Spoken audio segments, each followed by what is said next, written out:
Hello বন্ধুরা, একে ব্লগের নতুন একটা ভিডিওতে তোমাদের সবাইকে স্বাগত জানাই। তো অনেকদিন আগে একটা কমেন্ট এসেছিল যে আমি যে নতুন বাড়িটায় এসেছি সেই বাড়িটা হোম ট্যুর দিতে, মানে কেমন কি ঘর। তো আজকে প্রায় বিগত 4 মাস হলো আমি এই বাড়িতে এসেছি, কিন্তু সে ভিডিও করা হয়ে উঠছিল না, তো আজকে করছি। তো এই হচ্ছে আমার দরজা, মানে এখান দিয়ে আমরা ঢুকি। এদিকে বাড়িকে রয়েছে কিচেন, এই দিকটা হচ্ছে রান্নাঘর।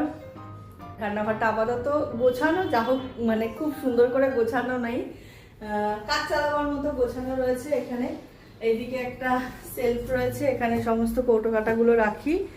আর তোমার এদিকে এই দিকের পয়েন্ট, এখানে মাইক্রোওভেন আছে। আর বাসন রাখার র্যাকটা আমি ভেবেছিলাম এখানটা রাখবো, কিন্তু মানে মেয়ের পছন্দ ওই দিকটায়, তাই জন্য ওখানেই রাখা হয়েছে।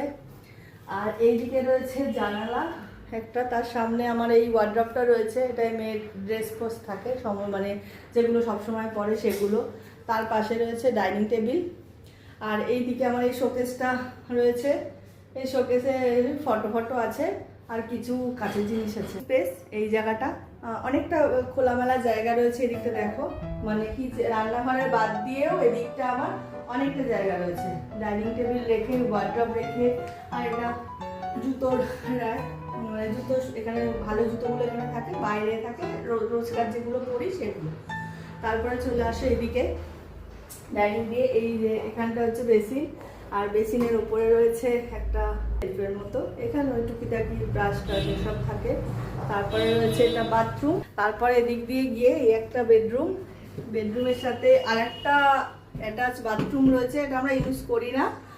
তার সাথে সামনে রয়েছে, এদিকে রেখেছি হচ্ছে আলমারিটা, তার সাথে এইটা রয়েছে কি বলে, এই ভেতরে আমার সোয়েটার থাকে, তোমাদের আগেই শেয়ার করেছি। আর এদিকে রয়েছে এই খাটটা।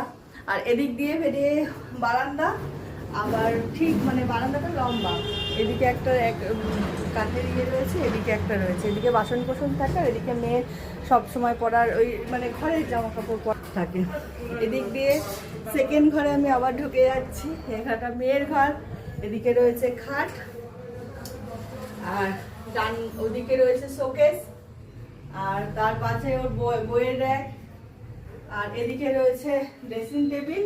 দুটো ঘরে আমার অনেকটা করে মানে জিনিসপত্র রেখে অনেকটা করে স্পেস আছে, দুটো ঘরে অনেকটা করে, মানে মোটামুটি খোলামেলা। আর জানলা খুললে প্রচুর হাওয়াও আসে।